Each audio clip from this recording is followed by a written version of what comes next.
Knock, knock, let the devil in. Malevolent as I've ever been. Head is spinning, this medicine screaming. Dick, dick, dick, medicine. Hello everyone, and welcome to another comic book review. This time, we're going to be taking a look at Venom, Volume 1, Rex.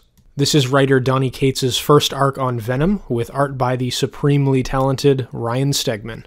The plot of this one begins with Eddie Brock waking up from a nightmare where a group of Vikings are attempting to hold some sort of otherworldly monster at bay. After coming to his senses, he realizes that this is a vision that he's sharing with his other, some sort of memory locked away in the mind of the Venom symbiote. As of late, the symbiote has been going crazy, giving Eddie headaches and telling him that it wants to rip him apart and choke him in his sleep. These thoughts have become so invasive that Eddie hasn't been able to keep a steady job as a reporter and lives in a run-down apartment where the only piece of furniture he owns is a mattress on the floor. He's had to resort to using antipsychotics to suppress these crazy thoughts the symbiote's been putting in his mind and find fleeting moments of peace. One night, Eddie goes out to snap some pictures of a supervillain police bust so that he can sell the pictures for food money.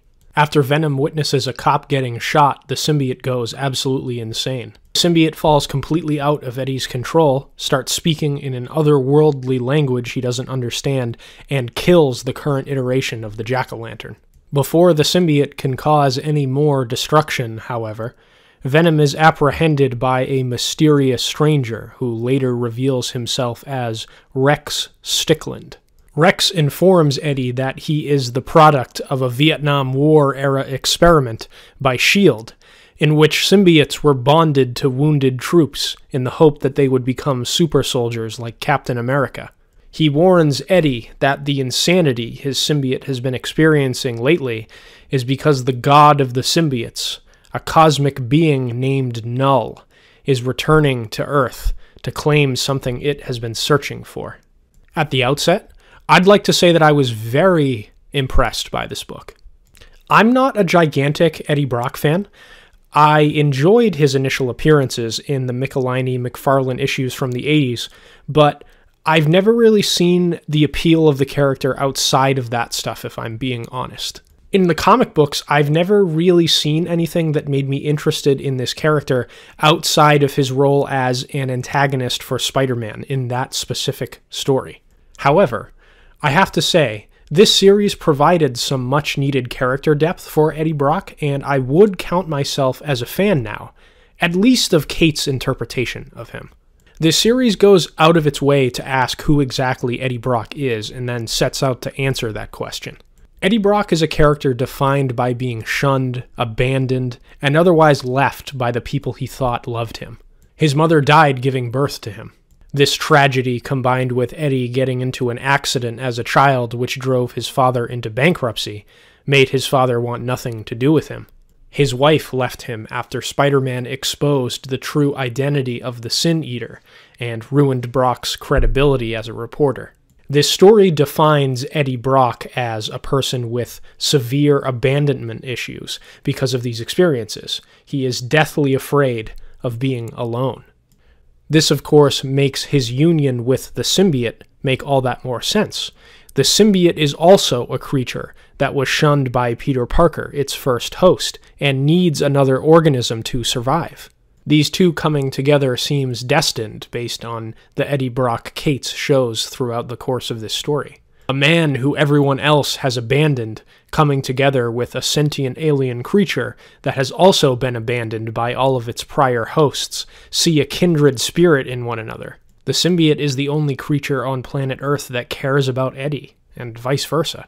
One of the things that's revealed about the symbiotes in this story is that they were once a hive mind collective before they spread out across the cosmos looking for hosts. In prior stories, we've seen that these symbiotes can bring out dark, aggressive behavior in their hosts. However, it's revealed here that the connection works both ways.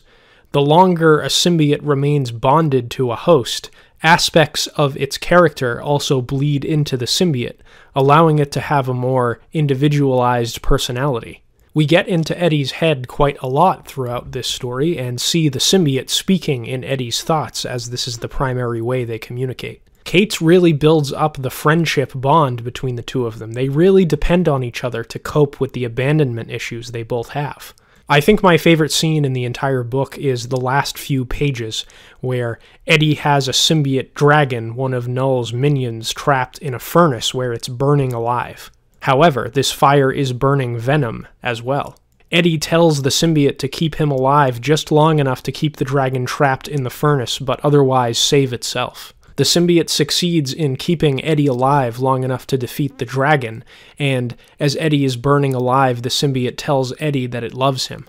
The book ends with Eddie collapsing on the floor and the symbiote desperately asking Eddie where he went, because it can't hear his thoughts anymore.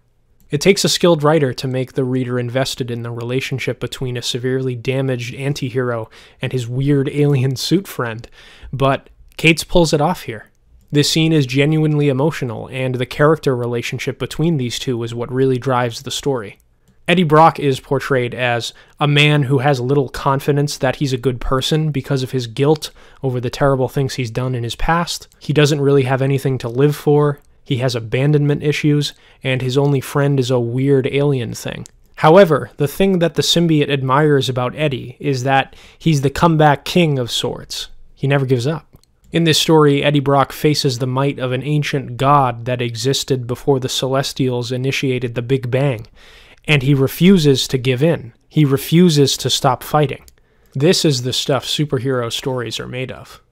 I really liked the dimension that Cates added to Brock's character here. It's the main thing that kept me invested in the story. The villain here, Null, is also a great character, and Cates uses him to add some really creative mythology to the symbiotes. Null is a godlike cosmic being that existed when the universe was just a black void. His origins are unknown as of this story, but we see him floating alone through what he calls his dark kingdom. Null perceived the Celestials initiating the Big Bang as an invasion, bringing the light of creation to his dark kingdom, and went to war against them. He fought to return the universe to a state of black nothingness, and was eventually defeated by the Celestials after being marooned on a planet alone. Null created the symbiotes on that planet out of a sense of profound loneliness.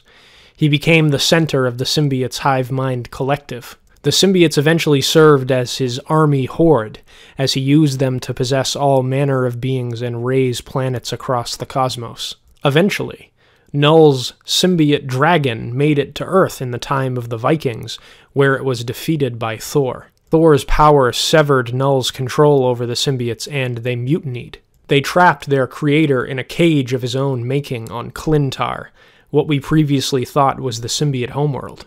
After this, the symbiotes sought out hosts across the galaxy, and in Null's view became infected by bonding with beings born out of the light of creation.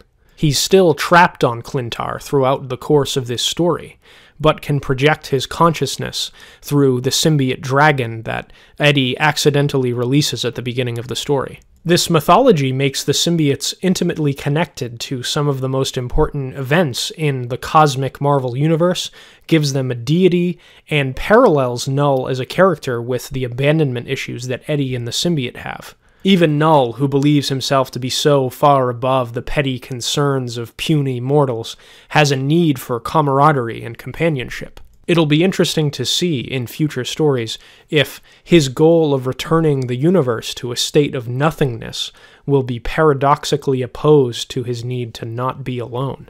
Either way, I think the mythology introduced in this story with Null and his goals as an individual are really interesting.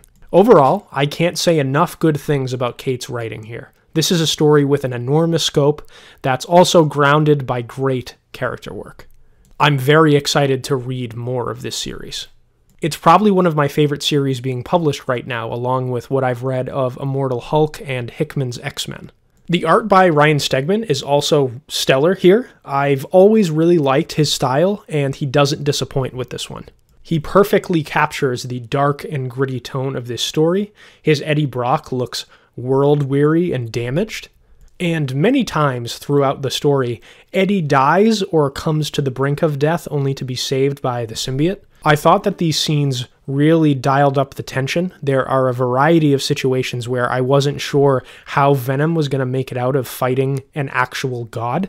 Stegman's art really communicates how dire all of these situations are. It makes Eddie seem scrappier throughout. It makes him a more sympathetic character.